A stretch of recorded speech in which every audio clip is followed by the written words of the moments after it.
ससुर जी, बड़े ही बेशरम हो आप तो। रूखी सूखी शादी करके अपनी बेटी मेरे गले बांध दी। गाड़ी देने की औकात नहीं थी तो शादी क्यों की, भुकनंगे कहीं के।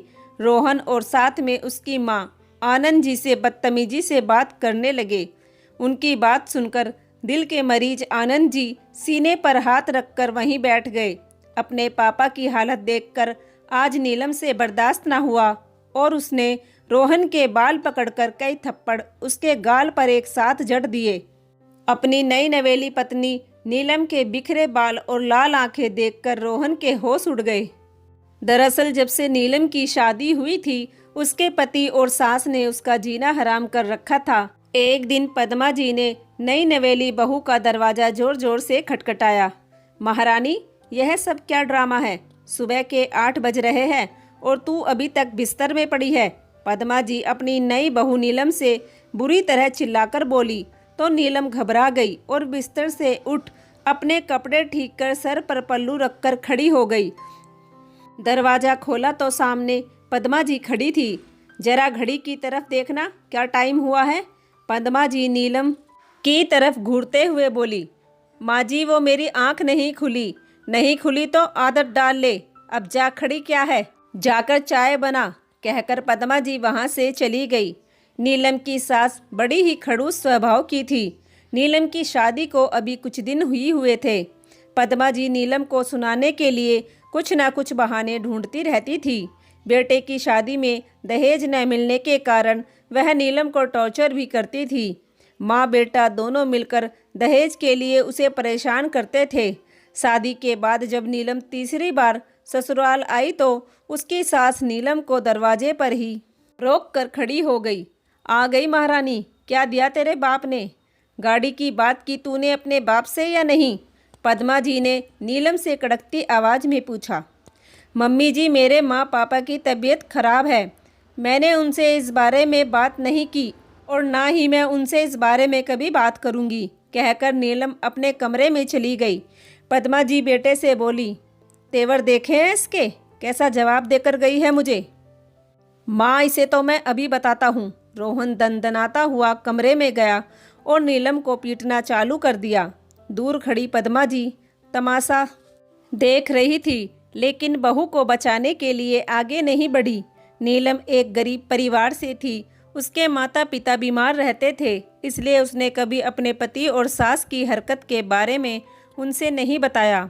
कुछ दिन तक तो नीलम ने सब बर्दाश्त किया, लेकिन जब एक दिन उसके पापा उससे मिलने आए तो रोहन और उसकी माँ उनसे बदतमीजी से बात करने लगे। ससुर जी, बड़े ही बेशरम हो आप तो। रूखी सूखी शादी करके अपनी बेटी मेरे गले बांध दी।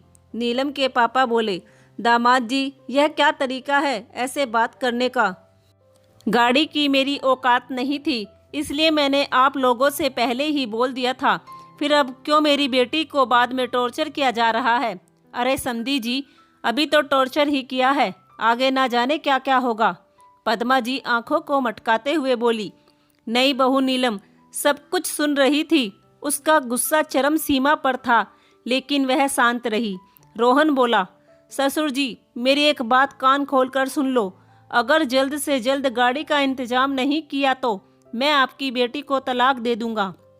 अपने दामाद की बात सुन आनंद जी सन्न रह गए। ऐसे क्या देख रहे हो समधी जी? अपनी बेटी को यहाँ से ले जाना और कहीं और शादी कर देना उसकी। आज भी मेरे बेटे के लिए गाड़ी के रिश्ते आते हैं, पद्मा जी पूरे जोश में बोली। अपने दामाद और समधन की बात सुनकर दिल के मरीज आनंद जी सीने पर हाथ रखकर बैठ गए।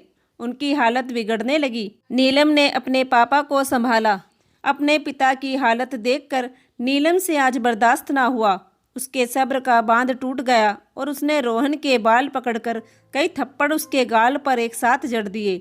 नीलम के बिखरे बाल और गुस्से से भरी लाल आंखें देखकर रोहन और उसकी माँ के होश उड़ गए। तुम्हारी हिम्मत कैसे हुई मेरे पापा से बदतमीजी से बात करने की?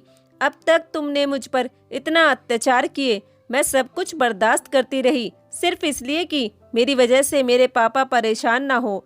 लेकिन आज तुम्हारी इस हरकत से मेरे पापा की जो हालत हुई है, उसके लिए तो मैं तुम्हें सबक सिखाकर रहूँगी। क्या कहा था तुम दोनों ने कि तुम्हें गाड़ी चाहिए, नहीं तो तुम मुझे तलाक दे दोगे। तो ये लो रोहन जी अपनी सौगात। नीलम ने अपने गले से मंगलसूत्र और बिछुए निकालकर रोहन के मुंह पर फेंक कर मारे। नहीं चाहिए मुझे ऐसा पति और ऐसी ससुराल जहां मेरे पापा का सम्मान ना हो। अपने पापा के लिए तो मैं पूरी दुनिया से लड़ जाऊंगी, फिर तुम तो क्या चीज हो। अब अपने बेटे की खूब धूमधाम से शादी करवाना सासू माँ, वो भी हाथों में हथकड़ियों के साथ, कहकर नीलम ने पुलिस को फोन मिला दिया। नीलम के फोन मिलाते रोहन और उसकी मां के चेहरे की हवाइयाँ उड़ गई। कुछ देर बाद पुलिस भी आ गई।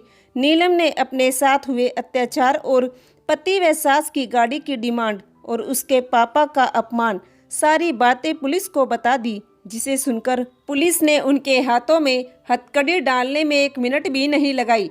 रोहन और उसकी मां ने कभी सपने में भी नहीं सोचा था कि नीलम ऐसा कदम भी उठा देगी।